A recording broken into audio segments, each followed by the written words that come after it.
Paul Scholes and Roy Keane, absolute legends of the game as Manchester United players, but as pundits and commentators on the game. Honestly, I'm done with them. Full honesty. They fundamentally go against the very thing I think this club is missing at its core, an approach that they both bought into as players, but they don't give a fuck about now. And genuinely, it is so disappointing to say, but it's the truth. Paul Scholes and Roy Keane.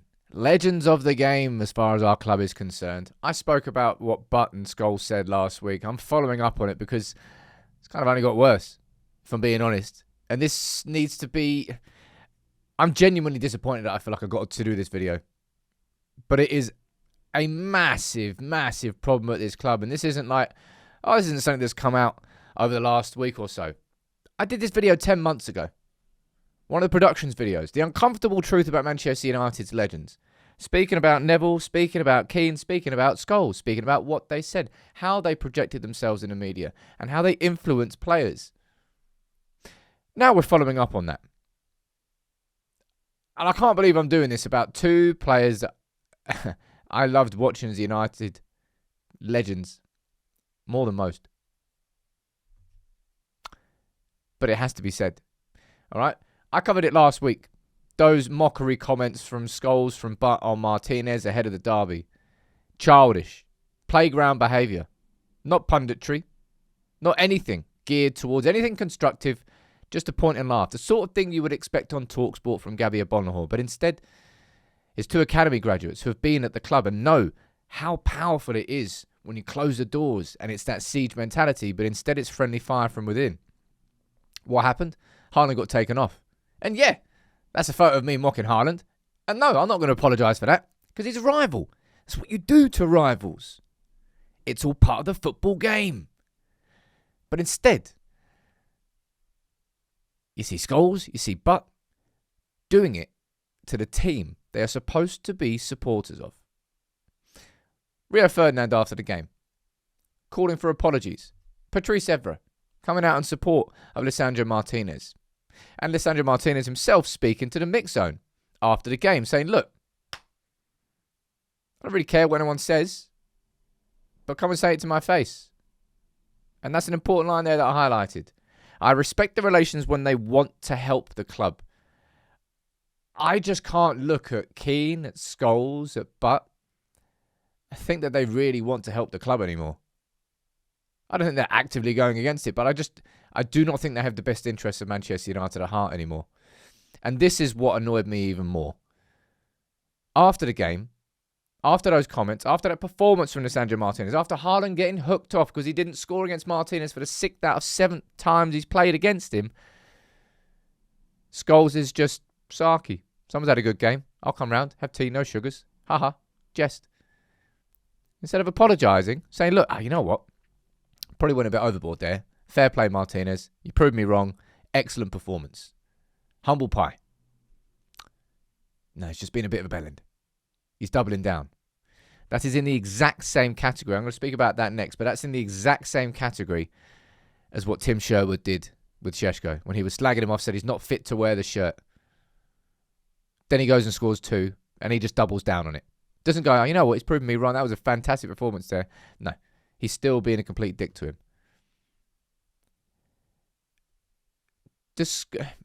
I don't know. Is it a lack of self-awareness? Does Scholes and Butt and Keane, did they just not realise their impact of their words? I don't know if it's a lack of awareness.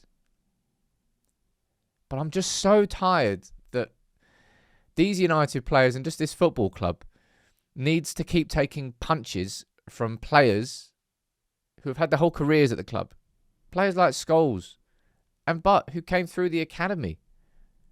Players like Scholes, who... I've already covered that. When he was 16 and he was tiny, he had growth problems, he had asthma. Man, if the social media existed at that time and he was in and around the first team and he had a bad performance at the start, he would have got slaughtered. I just don't get the... I don't get the utter lack of empathy from Scholes.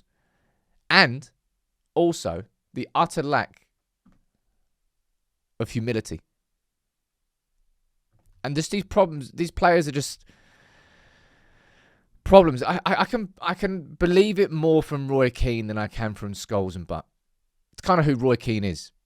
in the build-up to that game, sort of putting up old grudges, seemingly, against Carrick's wife, and something that she may or may not have said like 10, 15 years ago. But even after the game, Roy Keane was struggling to kind of compliment how Manchester United had played. And I found this out as well. I say found this out. It's in the Daily Mail.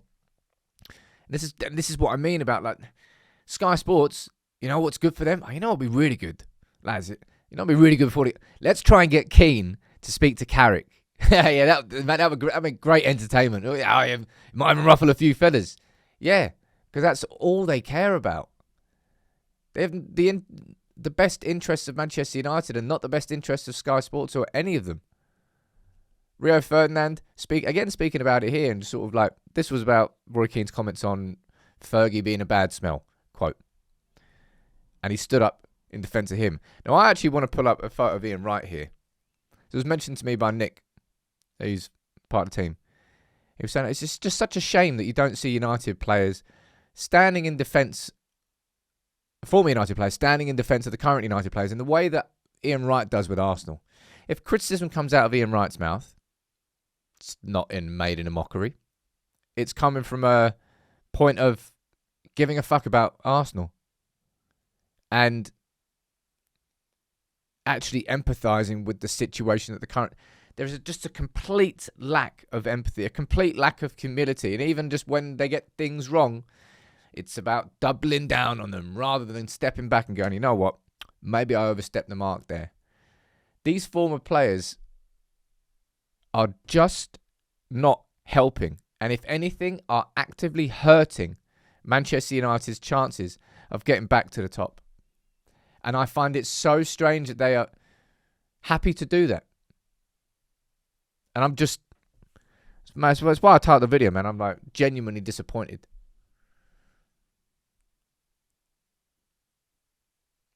This isn't a new thing. This has been going on for... like, I did that video 10 months ago, man. And we're still having this conversation. And if anything, the conversation's only getting worse. It's just... It feels like it's reached the point now with United fans that they're really going to turn on Scholes, on Keane, on Butt, on anybody else who just comes out from a mockery perspective. No one's going to question any criticism that is geared towards constructively improving a weakness or a problem and fixing it and moving forward. But I don't think they've got that in mind. And it sucks. As I said, this should be me moaning about what Jamie Carragher has had to say about Lisandro Martinez when he came into the club. That was a video I did a few years ago. Now, full circle, I'm still talking about Lisandro Martinez, but instead of me talking about what Jamie Carragher has had to say when he's trying to mock him, I'm talking about what Paul Scholes has had to say. And even after he's played so well against Haaland, we've won 2-0, and it's our best performance in years, Scholes just doubles down on it.